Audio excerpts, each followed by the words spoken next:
ദ്രൗപദി മുർമു സംയുക്ത സമ്മേളനത്തെ അഭിസംബോധന ചെയ്തുകൊണ്ട് ആദ്യമായി സംസാരിക്കുന്നു. തത്സമയ സംപ്രേഷണം. जो भी निर्णय किए उससे भारत का बाकी दुनिया से बहुत बेहतर स्थिति में।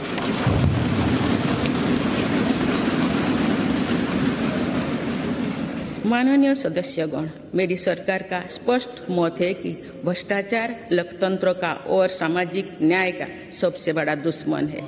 इसलिए बीते वर्ष से भ्रष्टाचार के विरुद्ध निरंतर लड़ाई चल रही है। हमने सुनिश्चित किया है कि व्यवस्था में ईमानदार का सम्मान होगा। भ्रष्टाचारियों के लिए समाज में किसी भी प्रकार की सहानुभूति ना हो, इसके लिए सामाजिक चेतना भी देश में बढ़ रही है। बीते वर्षों में भ्रष्टाचार मुक्त इकोसिस्टम बनाने की दिशा में बेनामी संपत्ति अधिनियम को नोटिफाई किया गया है। आर्थिक अपराध कर फरार हुए अपराधियों की संपत्ति जब्त करने के लिए फजिटिव इकोनॉमिक ऑफेंडर्स एक्ट पारित किया गया है।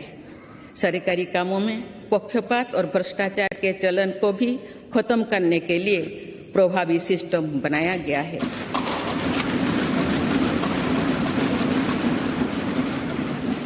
आज सरकारी कामों में टेंडर और खरीद के लिए गवर्नमेंट ई मार्केट प्लेस जैसे व्यवस्था है, जिसमें अब तक 3 लाख करोड़ रुपए से अधिक का ट्रांजैक्शन हुआ है।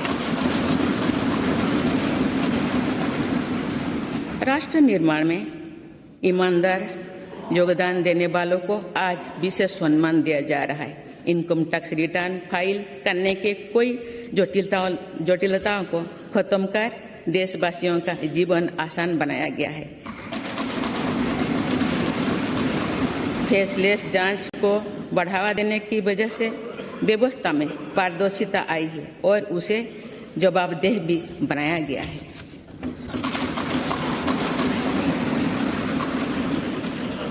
पहले टैक्स रिफंड के लिए लंबा इंतजार करना पड़ता था। आज ITR भरने के कुछ ही दिनों के भीतर रिफंड मिल जाता है। आज GST से पारदर्शिता के साथ साथ करदाताओं की गरिमा भी सुनिश्चित हो रही है। जनधन, आधार, मोबाइल से कुछ फर्ज लाभार्थियों को हटाने से लेकर one nation one ration card तक एक बहुत बड़ा स्थायी सुधार हमने किया।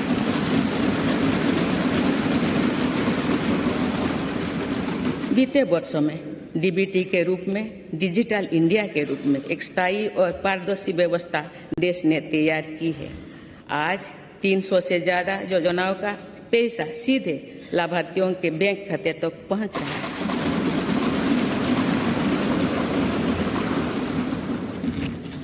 अब तक पूरी पारदर्शिता से 27 लाख करोड़ रुपए से ज्यादा की रकम करोड़ों लोगों तक पहुंचाई गई है।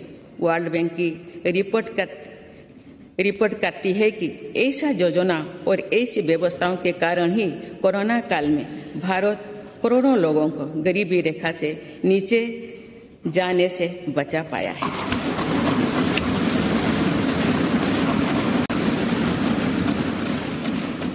जो भ्रष्टाचार रुकता है और टैक्स की पाई का सदुपयोग होता है तो भारत टैक्स पेयर को भी गर्व होता है। माननीय सदस्यगण, आज देश का ईमानदार करदाता चाहता है कि सरकारें शॉर्टकट की राजनीति से बचे। ऐसा योजनाएं बने जो समस्याओं के स्थायी समाधान को प्रोत्साहित करे।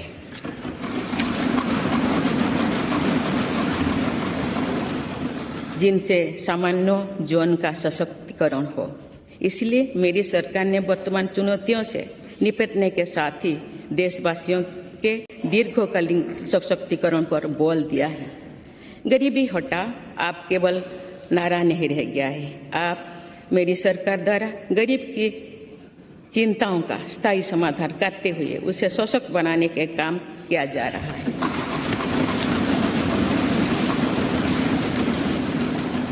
जैसे गरीबी का एक बहुत बड़ा कारण बीमारी होती है। गंभीर बीमारी से गरीब परिवार का हौसला पूरी तरह से टूट जाता है, पीढ़ियां कर्ज से डूबे जाती है। गरीब को इस चिंता से मुक्त करने के लिए राष्ट्रवासी व्यापी आयुष्मान भारत योजना शुरू की गई है। इसके तहत 50 करोड़ से अधिक देशवासियों के लिए मुफ्त इलाज की सुविधा दी गई। आयुष्मान भारत योजना ने देश के करोड़ों गरीबों को और गरीब होने से बचाया है।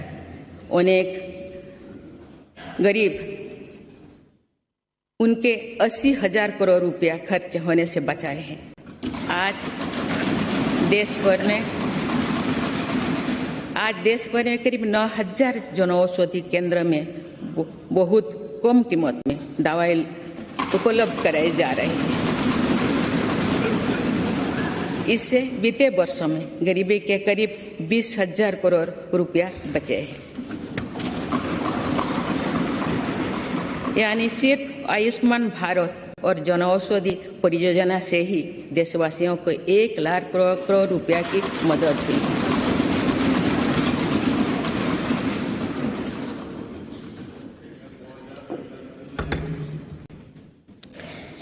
मैं सामान्य नागरिकों के जीवन से जुड़े सबसे महत्वपूर्ण संसाधन पानी का उदाहरण आप सभी के सामने रखना चाहूंगी। मेरी सरकार ने हर घर जल पहुंचाने के लिए जल जीवन मिशन शुरू किया।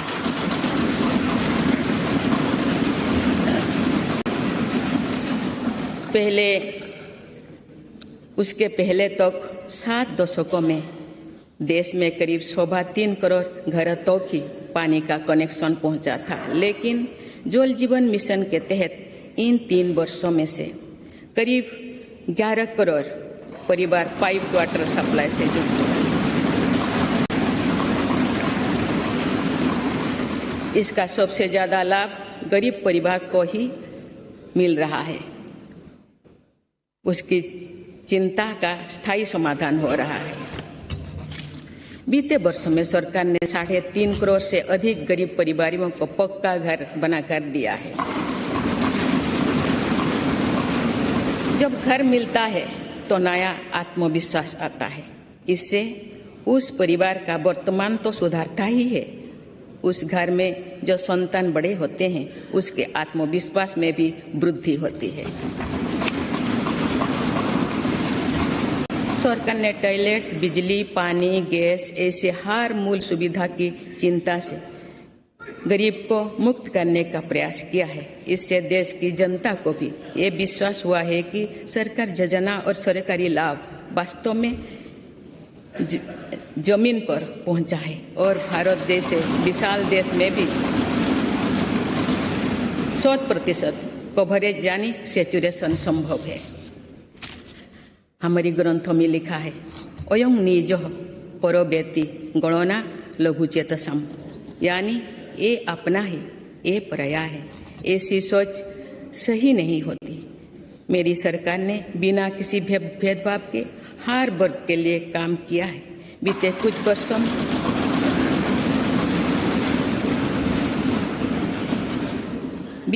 वर्षों में मेरी सरकार के प्रयासों के नतीजा है कि अनेक मूल सुविधाएं आज या तो 100% आबादी तक पहुंच चुकी है या फिर उस लक्ष्य के बहुत निकट है। मेरी सरकार हर योजना में 100% सैचुरेशन के साथ ही अंत्योदय के प्रति भी पूरी निष्ठा से काम कर रही है। हमारी कोशिश है कि योजनाओं का लाभ सही और सभी लाभार्थियों को मिले, कोई भी सरकार की योजना के लाभ से वंचित ना हो। माननीय सदस्यगण, हमने देखा है कि कोरोना काल के दौरान दुनिया भर में किस तरह गरीब के लिए गुजारा मुश्किल हो गया था, लेकिन भारत उन देशों में से एक है जिसने गरीब का जीवन बचाने का सर्वोच्च प्राथमिकता दी।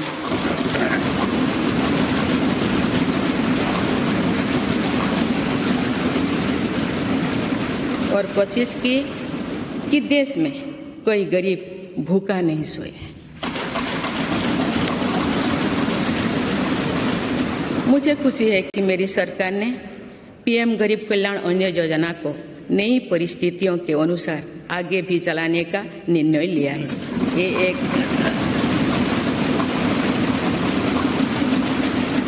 ये एक संवेदनशील और गरीब हितैषी सरकार की पहचान है। पीएम गरीब कल्याण अन्न योजना के तहत सरकार गरीबों को मुफ्त अनाज के लिए लगभग 3.5 लाख करोड़ रुपया खर्च कर चुकी है।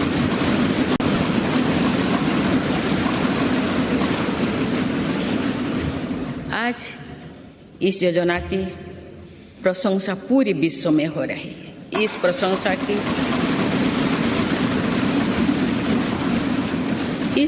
की ये वजह ये भी है कि टेक्नोलॉजी की मदद से बनी पारदर्शी व्यवस्था में आज पूरा का पूरा हर लाभार्थी तक पहुंच रहा है। माननीय सदस्यगण, हमारे देश में ऐसे अनेक वर्ग तथा ऐसे अनेक क्षेत्र हैं जिनकी उम्मीदों और आवश्यकताओं पर समुचित ध्यान देकर ही समग्र विकास की परिकल्पना की पूरा की जा सकती है। आप मेरी सरकार ऐसे हर वंचित वर्ग और वंचित क्षेत्रों को वरीयता देते हुए काम कर रही है। मेरे सरकार ने हर उस समाज की इच्छाओं को पूरा किया है जो सदियों से वंचित रहा था। गरीब, दलित, पिछड़े, आदिवासी इनकी इच्छाओं को पूरा कर उन्हें सपने देखने का साहस दिया है। कोई भी काम और कोई भी प्रयास छोटा नहीं होता, बल्कि विकास में सभी की अपनी भूमिका है। इसी भाव के साथ वंचित वर्गों और अविकसित क्षेत्रों के विकास पर बल दिया जा रहा है। रेहड़ी, ठेले, फुटपाथ पर बड़ी संख्या में हमारे छोटे व्यवसायी अपना व्यापार, कारोबार और दुकानदारी करते हैं। मेरी सरकार ने विकास में इन साथियों की भूमिका को भी सराहा है। इसलिए पहली बार इनको फॉर्मल बैंकिंग से जोड़ा और पीएम स्वनिधि के माध्यम से सस्ते और बिना गारंटी के ऋण की व्यवस्था की। योजना के तहत स्ट्रीट वेंडर्स को डिजिटल लेन देन के लिए प्रोत्साहन राशि प्रदान की जा रही है। अभी तक करीब 40 लाख साथियों को इसके तहत ऋण दिया जा चुका है।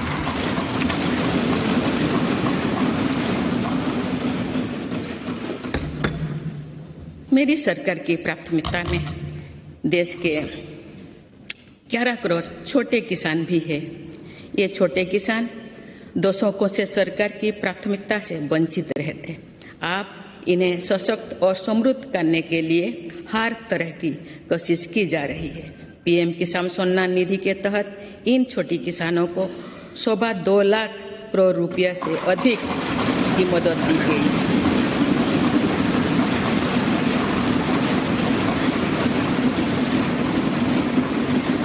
खास बात यह है कि इन लाभार्थियों में लगभग 3 करोड़ लाभार्थी महिलाएं हैं।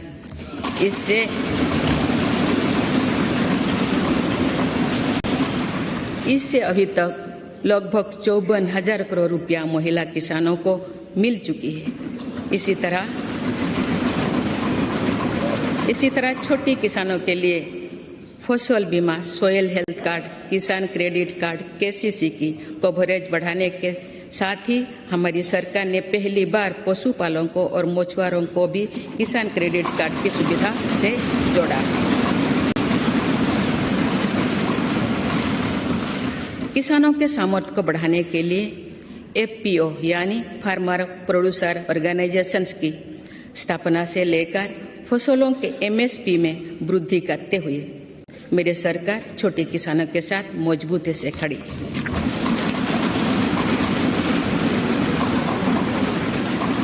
माननीय सदस्यगण, मेरी सरकार ने अनुसूचित जाति, जनजाति और अन्य पिछड़ा वर्ग की आकांक्षा को जगाया है। ये वही वर्ग है जो विकास के लाभ से सबसे अधिक वंचित था। अब जो मूल सुविधाएं इस वर्ग तक पहुंच रही है, तो ये लोग नए सपने देखने में सक्षम हो पा रहे हैं।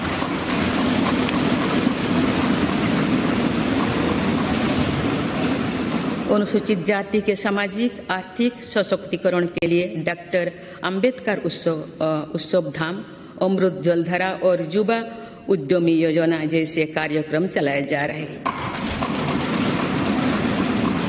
आदिवासी गौरव के लिए तो मेरी सरकार ने अभूतपूर्व फैसला किए हैं। पहली बार देश ने भगवान बिरसा मुंडा के जन्म दिवस को जनजातीय गौरव दिवस के रूप में मनाना शुरू किया। हाल ही में मानगढ़ धाम में सरकार ने आदिवासी क्रांतिवीर वीरों को पहली बार राष्ट्रीय स्तर पर श्रद्धांजलि दी। आज 36,000 से अधिक आदिवासी बाहुल्य वाले गांवों को प्रधानमंत्री आदि आदर्श ग्राम योजना के तहत विकसित किया जा रहा है। आज देश में 400 से अधिक एकलव्य मॉडल स्कूल आदिवासी क्षेत्रों में खुल चुके हैं। देश भर में 3,000 से अधिक वन धन विकास केंद्र आजीविका के लिए साधन बने हैं। मेरी सरकार ने राष्ट्रीय पिछड़ा वर्ग आयोग को संवैधानिक दर्जा देकर ओबीसी के वेलफेयर के लिए हमारी प्रतिबद्धता को स्पष्ट किया है। बंजारा, घुमंतु और अर्धघुमंतु समुदाय के लिए भी पहली बार वेलफेयर एंड डेवलपमेंट बोर्ड का गठन किया गया है। माननीय सदस्यगण, देश में 100 से अधिक जिले ऐसे थे जो विकास के अनेक पैमानों से पीछे रह गए थे। सरकार ने इन जिलों को आकांक्षी जिले, एस्पिरेशनल डिस्ट्रिक्ट घोषित कर इनके विकास पर ध्यान दिया। आज ये जिले देश के दूसरे जिले से बराबरी की ओर बढ़ रहे हैं।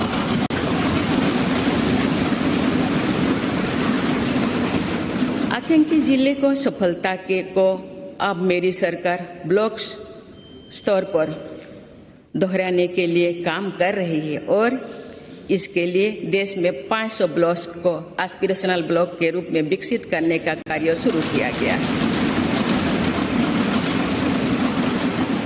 ये आकांक्षी ब्लॉक सामाजिक न्याय की एक संस्थागत व्यवस्था के तौर पर विकसित किए जा रहे हैं। देश के जनजातीय क्षेत्रों, पहाड़ी क्षेत्रों, समुद्री क्षेत्रों और समावेशी क्षेत्रों को भी बीते दशकों में विकास का सीमित लाभ ही मिल पाया था। नॉर्थ ईस्ट और जम्मू कश्मीर में भी दुर्गम परिस्थितियों के साथ साथ अशांति और आतंकवाद भी विकास के सामने बहुत बड़ी चुनौती थी। मेरी सरकार ने स्थायी शांति के लिए भी अनेक सफल कदम उठाए हैं और भौगोलिक चुनौतियों को भी चुनौती दी है। इसी के परिणाम है कि नॉर्थ ईस्ट और हमारे सीमावर्ती क्षेत्र विकास की एक नई नीति का निर्गति का अनुभव कर रहे हैं। सीमावर्ती गांव तक बेहतर सुविधाएं पहुंचाने के लिए मेरी सरकार ने वाइब्रेंट विलेजेस प्रोग्राम पर काम शुरू किया। राष्ट्रीय सुरक्षा की दृष्टि से भी सीमावर्ती क्षेत्रों में अभूतपूर्व इंफ्रास्ट्रक्चर बीते सालों में तैयार किया गया है। इससे भी इन क्षेत्रों में विकास की गति मिल रही है। पिछले कुछ दशकों से राष्ट्रीय सुरक्षा के लिए बहुत बड़ा खतरा बन चुकी वामपंथी हिंसा भी अब कुछ जिलों तक ही सीमित रह गए हैं।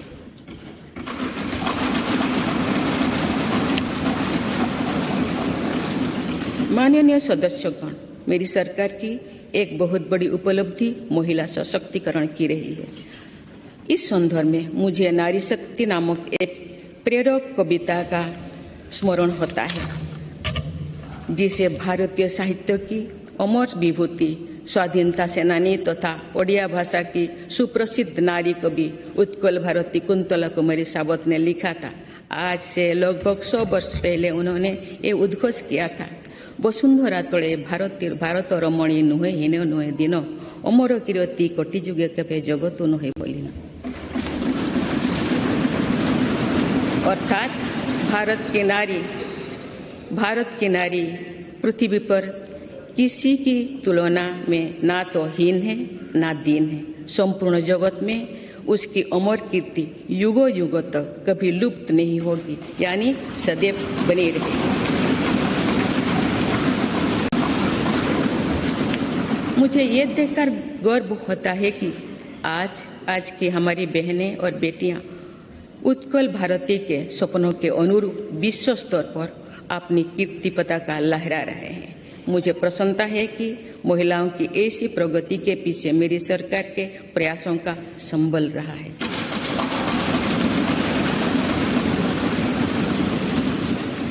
मेरी सरकार द्वारा जितने भी कल्याणकारी योजनाएं शुरू की गई है, उनके केंद्रों में महिलाओं का जीवन आसान बनाना, महिलाओं को रोजगार, स्वरोजगार के नए अवसर देना और महिला सशक्तिकरण रहा है।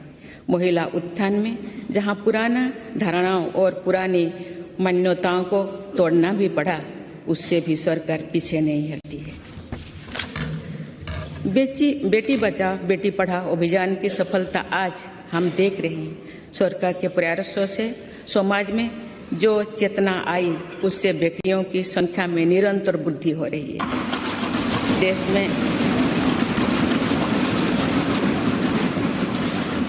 देश में पहली बार पुरुषों की तुलना में महिलाओं की संख्या अधिक हुई है एवं महिलाओं का स्वास्थ्य भी पहले के मुकाबले और बेहतर हुआ है। प्रधानमंत्री सुरक्षित मातृत्व अभियान हो या फिर प्रधानमंत्री मातृ वंदना योजना, इनमें माँ और बच्चे दोनों की जीवन को बचाने में हम सफल रहे हैं। आयुष्मान भारत योजना की भी लगभग 50% लाभार्थी महिलाओं ही है। माननीय सदस्यगण, मेरी सरकार बेटियों की पढ़ाई से लेकर उनके कैरियर तक हर बाधा को दूर करने का प्रयास कर रही है। देश के सरकारी स्कूलों में बेटियों के लिए अलग टॉयलेट का निर्माण हो या फिर सैनिटरी पैड से जुड़ी योजना, इससे बेटियों के ड्रॉप आउट रेट भी बहुत कम आई। स्वच्छ भारत अभियान से महिलाओं की गरिमा तो बढ़ी ही है, इससे एक सुरक्षित माहौल भी उन्हें मिला है। सुकन्या सुजना समृद्धि योजना से देश भर की करोड़ों बेटियां के बेहतर भविष्य के लिए पहली बार सेविंग अकाउंट खुली है। नई राष्ट्रीय शिक्षा नीति में भी बेटियां की शिक्षा के लिए अनेक महत्वपूर्ण कदम उठाई गई है।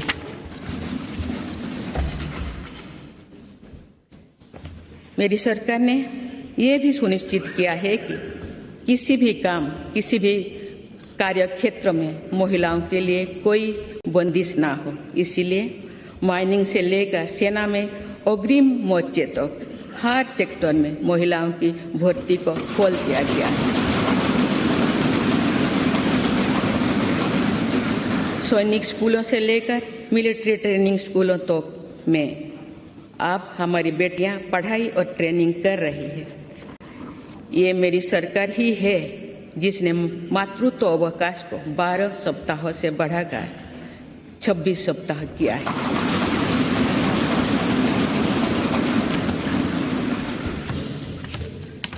मुद्रा योजना की लगभग 70% लाभार्थी महिला उद्यमी ही है। एक स्टडी के अनुसार इस योजना से महिलाओं की आर्थिक शक्ति और सामाजिक फैसलों में उनकी भागीदारी बढ़ी है। पीएम आवास योजना के तहत मिलने वाली घरों की रजिस्ट्री भी महिलाओं के नाम पर होने से महिलाओं का आत्मविश्वास बढ़ा है। जन धन योजना से पहली बार देश में बैंकिंग सुविधाओं में महिलाओं और पुरुषों के बीच अब बराबरी आ गई है। देश में इस समय 80 लाख से ज्यादा स्वयं सहायता समूह भी काम कर रहे हैं, जिनमें करीब 9 करोड़ महिलाएं जुड़ी हुई हैं। इन महिला स्वयं सहायता समूहों को सरकार द्वारा लाखों करोड़ रुपए की मदद दी जा रही है। माननीय सदस्यगण, हमारी विरासत हमें जोड़ों से जोड़ती है और हमारा विकास आसमान को छूने का हौसला देता है। इसीलिए मेरी सरकार ने विरासत को मजबूती देने और विकास को प्राथमिकता देने की राह चुनी।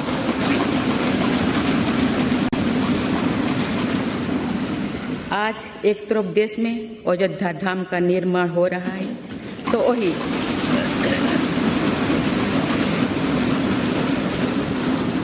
वही दूसरी तरफ आधुनिक संसद भवन भी बन रहा है।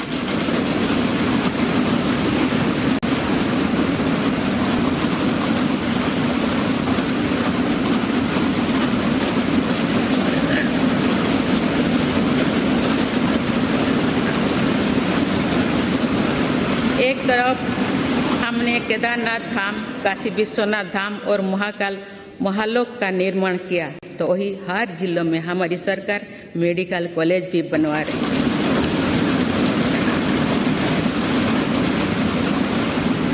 एक तरफ हम अपने तीर्थ और ऐतिहासिक धरोहर का विकास कर रहे हैं, तो वही दूसरी तरफ भारत दुनिया की बड़ी स्पेस पावर बन रहा है।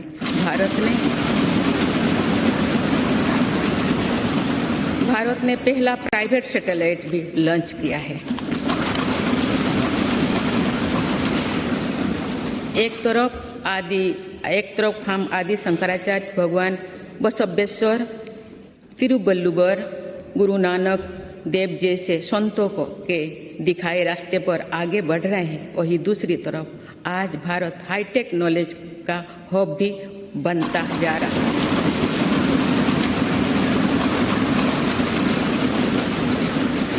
एक तरफ हम काशी तमिल संगमों के जरिए एक भारत श्रेष्ठ भारत की भावना को मजबूत कर रहे हैं, तो वही one nation one ration card जैसे आधुनिक व्यवस्था भी बन रही है। डिजिटल इंडिया और 5G टेक्नोलॉजी में भारत के सामर्थ्य का लोहा आज पूरी दुनिया में मान्य है। आज भारत जहां योग और आयुर्वेद जैसी अपनी पुरातन विधाओं को पूरी दुनिया तक पहुंचा रहा है, वही दूसरी तरफ फार्मेसी ऑफ वर्ल्ड की नई पहचान भी सशक्त कर रही है।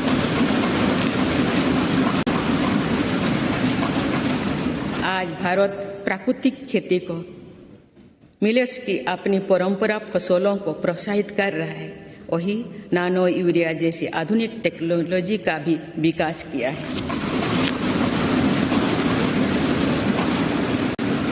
खेती के लिए एक तरफ जहां ग्रामीण इंफ्रास्ट्रक्चर को हम बेहतर बना रहे हैं, वही दूसरी तरफ ड्रोन टेक्नोलॉजी से, सोलर पावर से किसान को ताकत दे रहे हैं।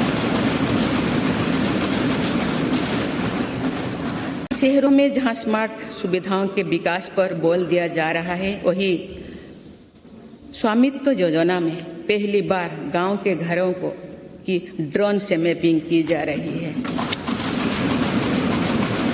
आजादी के अमृत महोत्सव पर जहां आज हर जिले में 75 अमृत सरोवर बनाया जा रहा है, तो वही सैकड़ों आधुनिक वंदे भारत ट्रेनें भी लॉन्च किया जा रहा है। एक और हमारे व्यापार की परंपरागत ताकत नदी जल मार्ग और बंदरगांव को भी आधुनिक बनाया जा रहा है, तो मल्टी मॉडल कनेक्टिविटी और लॉजिस्टिक पार्क का नेटवर्क भी तैयार हो रही है।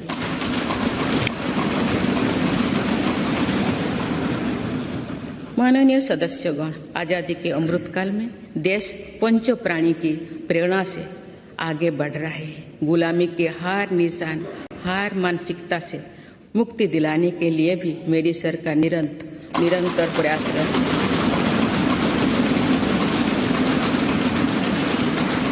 जो कभी राजपथ था वो अब कर्तव्य पथ बन चुका है। आज कर्तव्य पथ पर नेताजी सुभाष चंद्र बोस की प्रतिमा हर भारतीय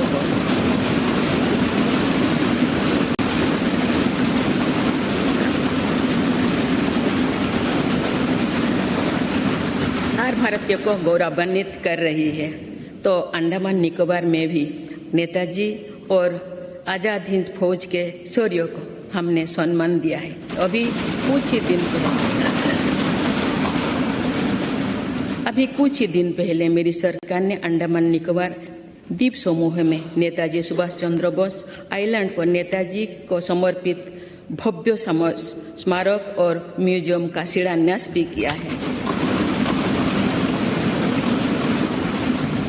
भारतीय सेना के परमवीर चक्र विजेताओं के नाम पर अंडमान निकोबार के 21 द्वीपों का नामकरण भी किया है।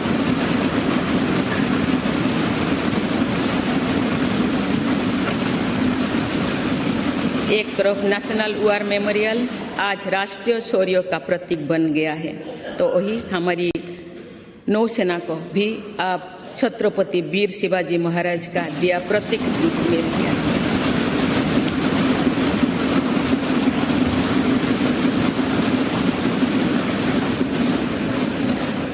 एक तरफ जहां भगवान बिरसा मुंडा सहित तमाम आदिवासी स्वतंत्रता सेनानियों से जुड़े संग्रहालय बन रहे हैं, डॉक्टर बाबा साहब आम्बेडकर के पंचतीर्थ बनाया गया है, वही दूसरी तरफ हर प्रधानमंत्री के योगदान को दर्शाने वाले प्रधानमंत्री संग्रहालय का निर्माण भी किया गया है।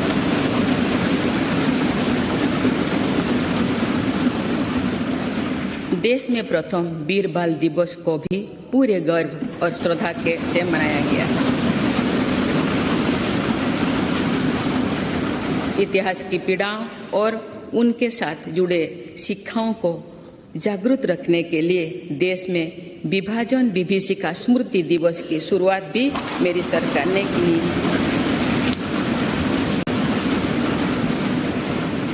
माननीय सदस्यगण, मेड इन इंडिया अभियान और आत्मनिर्भर भारत अभियान की सफलता का लाभ देश को मिलना शुरू हो चुका है।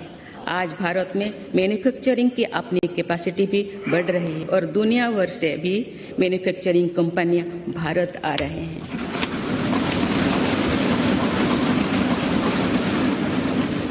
आज हम भारत में ही सेमीकंडक्टर चिप से लेकर हवाई जहाज के निर्माण तक के लिए प्रयास शुरू कर चुके हैं। ऐसे ही प्रयासों का परिणाम है कि भारत में बने सामान का निर्यात लगातार बढ़ रहा है। कुछ वर्ष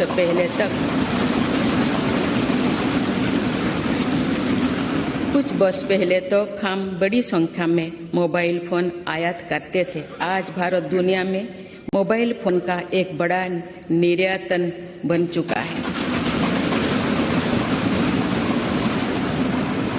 देश में खिलौना के आयात में 70% कमी आई है, जबकि निर्यात 60% से भी ज्यादा बढ़ गया। मेरी सरकार की नई पहल के परिणाम स्वरूप हमारे रक्षा निर्यात 6 गुना हो गया है। मुझे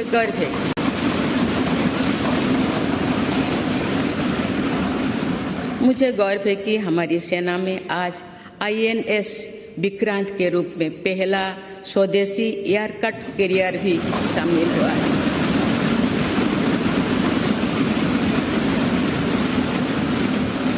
हम मैन्युफैक्चरिंग के नए सेक्टर में ही प्रवेश नहीं करे हैं, बल्कि खादी और ग्रामोद्योग जैसे अपनी पारंपरिक सेक्टर में भी प्रशंसनीय काम कर रहे हैं।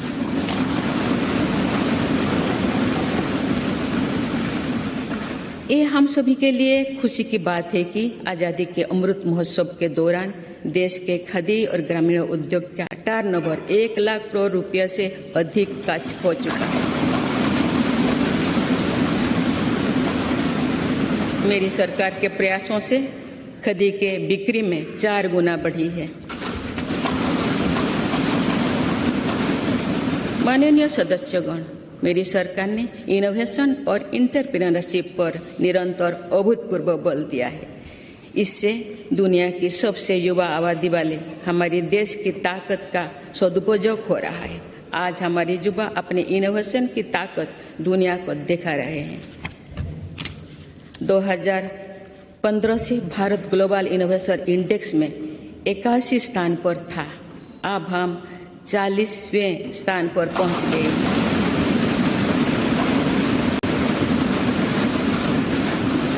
7 वर्ष पहले जहां भारत में कुछ 100 रजिस्टर्ड स्टार्टअप ही थे, वही आज ये संख्या लगभग 90,000 पहुंच चुके हैं।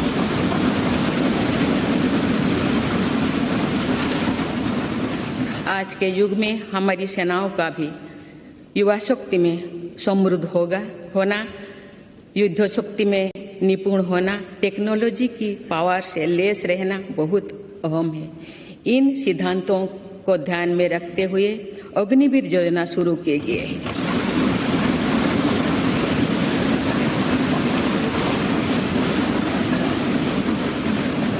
इससे देश की युवा शक्ति को सेनाओं के माध्यम से राष्ट्र की सेवा का अधिकतम अवसर मिलेगा। मेरी सरकार देश के युवाओं की शक्ति को खेलों के जरिए भी देश के सम्मान से जोड़ रही है। हमारे खिलाड़ियों ने कॉमनवेल्थ गेम्स से लेकर ओलंपिक और पैरा गेम्स से अभूतपूर्व प्रदर्शन कर ये साबित किया है कि उनकी प्रतिभा किसी से भी कम नहीं है।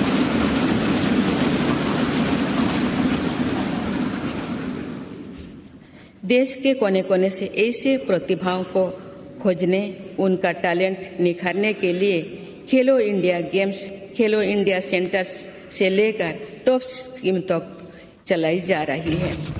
हमारी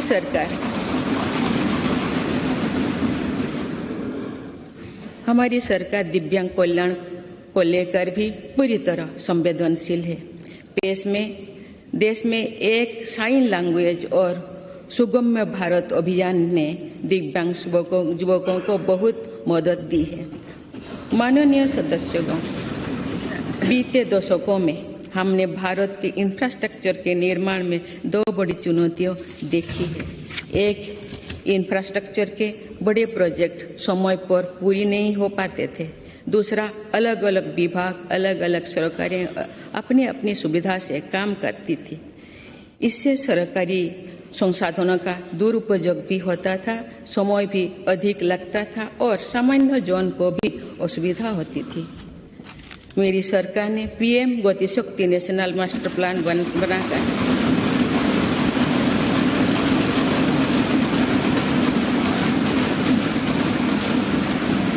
इन चुनौतियों से निपटने के लिए ठोस कदम उठाए हैं। PM Gatishakti national master plan को लेकर राज्यों और यूनियन टेरिटरीज ने भी उत्साह दिखाए हैं। इससे देश में मल्टी मॉडल कनेक्टिविटी का भी विस्तार होगा। मेरी सरकार भारत को विश्व का सबसे कॉम्पिटिटिव लॉजिस्टिक हब बनाने के लिए प्रयासरत है। इसके लिए पिछले वर्ष देश में नेशनल लॉजिस्टिक पॉलिसी लागू की गई है। इस पॉलिसी के लागू होने से लॉजिस्टिक कॉस्ट में काफी कमी आई। मेरी सरकार देश के विकास के लिए जिस स्पीड और स्केल पर काम कर रही है वो अभूतपूर्व है, अतुलनीय है।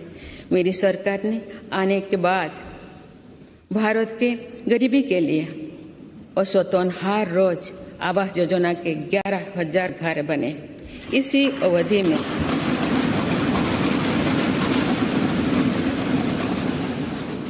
अवधि में भारत में हर रोज औसतन 2.5 लाख लोग ब्रॉडबैंड कनेक्शन से जुड़े। हर रोज 55,000 से ज्यादा गैस कनेक्शन दिए गए।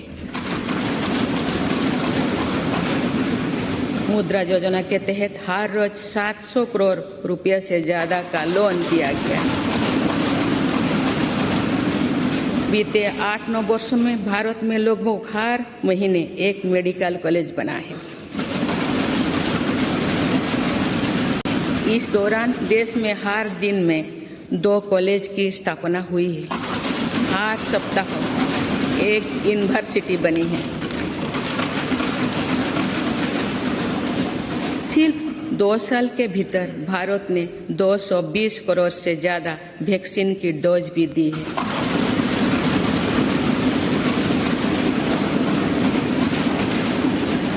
सोशल इंफ्रास्ट्रक्चर की बात करें तो साल 2004 से 2014 के बीच देश में जहां 145 मेडिकल कॉलेज खुले थे, वही मेरी सरकार ने 2014 में 2022 तक 2014 से 2022 तक 260 से अधिक मेडिकल कॉलेज खोले गए।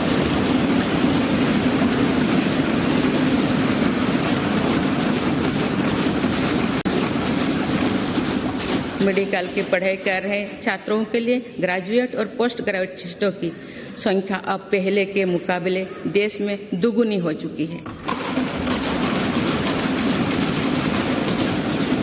2014 से पहले जहां देश में कुल लगभग 725 विश्वविद्यालय थे, वहीं बीते केवल 8 वर्षों में 300 से अधिक नए विश्वविद्यालय बने। इसी दौरान देश में 5000 से अधिक कॉलेज भी खोले गए हैं। इसी प्रकार फिजिकल इंफ्रास्ट्रक्चर में तो देश में कई नए रिकॉर्ड बने हैं। प्रधानमंत्री ग्राम सड़क योजना में 2013-14 तक देश में करीब 3,81,000 किलोमीटर सड़कें बनी थी, जबकि 2021-22 तक ग्रामीण सड़कों का ये नेटवर्क 7 लाख किलोमीटर से भी ज्यादा हो गया।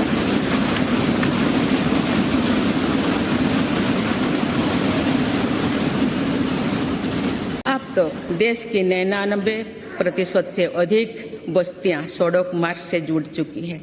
वर्ल्ड बैंक सहित अनेक संस्थाओं की स्टडी के अनुसार ग्रामीण सड़कों से गांव में रोजगार, खेती, शिक्षा और स्वास्थ्य पर बहुत सकारात्मक असर पड़ा। नेशनल हाईवे नेटवर्क में पिछले 8 वर्षों के दौरान 55% से ज्यादा की बढ़ोतरी हुई है। जल्द ही भारतमाला प्रोजेक्ट के तहत देश के 550 से ज्यादा जिले हाईवे से जुड़ जाएंगे और अर्थव्यवस्था को गति देने वाले कॉरिडोर्स की संख्या 6 से बढ़कर 50 होने वाली है। इसी तरह देश के एविएशन सेक्टर भी तेजी से आगे बढ़ रहा है। साल 2014 तक जहां देश में एयरपोर्ट्स की संख्या 74 थी, वो अब बढ़कर 147 हो गई।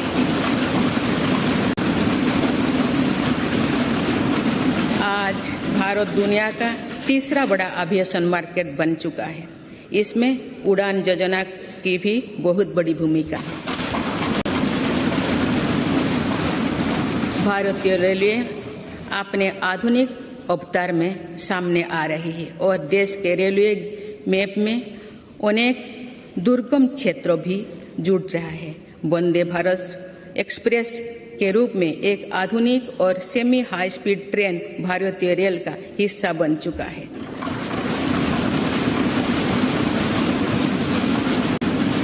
जम्मू कश्मीर और नॉर्थ ईस्ट के दुर्गम क्षेत्रों को भी रेलवे से जोड़ा जा रहा है। देश के बड़े रेलवे स्टेशनों को आधुनिक बनाया जा रहा है।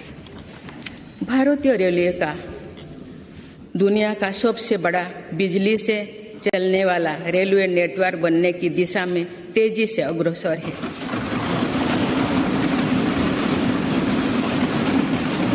भारतीय रेल को सुरक्षित बनाने के लिए स्वदेशी टेक्निक कोबोज का भी हम तेजी से विस्तार कर रहे हैं।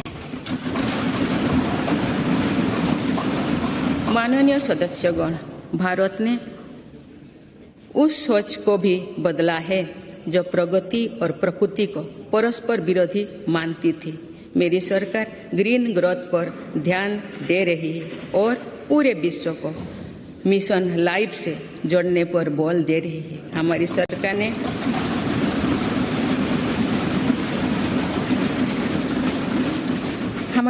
ने पिछले 8 वर्षों में सोलर एनर्जी क्षमता को करीब 20 गुना बढ़ाया है।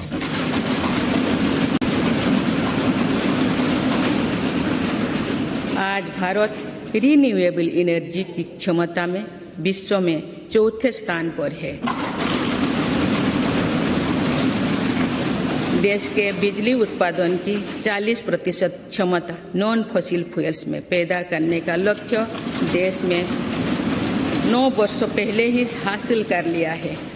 ये सफलता वर्ष 2070 तक नेट जीरो के हमारे संकल्प को सशक्त करने वाली है। देश में पेट्रोल में 20% इथेनॉल ब्लेंडिंग के लक्ष्य पर भी तेजी से काम चल रही है। सरकार ने हाल में मिशन हाइड्रोजन को भी स्वीकृति दी है। ये ग्रीन एनर्जी के क्षेत्र में भारत में लाखों करोड़ रुपए की निवेश को आकर्षित करने वाले हैं। इससे फलस्वरूप ग्रीन एनर्जी को लेकर भी एनर्जी सिक्योरिटी के लिए भी विदेशों में हमारी निर्भरता कम होगी। देश के शहरों में प्रदूषण कम करना भी हमारी बहुत बड़ी प्राथमिकता है। इसीलिए इलेक्ट्रिक मोबिलिटी के लिए बहुत बड़े स्तर पर काम चल रहा है। फेम योजना के तहत राजधानी दिल्ली सहित देश के अनेक शहरों में केंद्र सरकार द्वारा 7,000 से अधिक इलेक्ट्रिक बसें पब्लिक ट्रांसपोर्ट में जोड़ी जा रही है।